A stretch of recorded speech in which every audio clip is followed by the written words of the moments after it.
Zdaj je tisti čas leta, ko morate pogledati nase in soljudi. Razveseljujte sebe in svoje najdražje. Bodite prijazni. Ponudite roko tistim, za katere čutite, da vašo pomoč potrebujejo. Uživajte v opisanih lučkah, belih snežinkah, slastnih dobrotah in drugih malenkosti, ki jih prinaša ta čarobni decembrski čas. Podarite nasmeh, podarite si sprehod, pokličite prijatelja, ki ga že dolgo niste videli.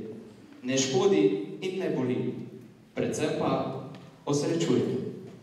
Prihodnje leto se spet oglasim s kakšnim pismom. V zadnji zapisani vrstici pa vas po koncertu v predverje dvorane povabim na pogostitev in druženje. Vaš Miklavž.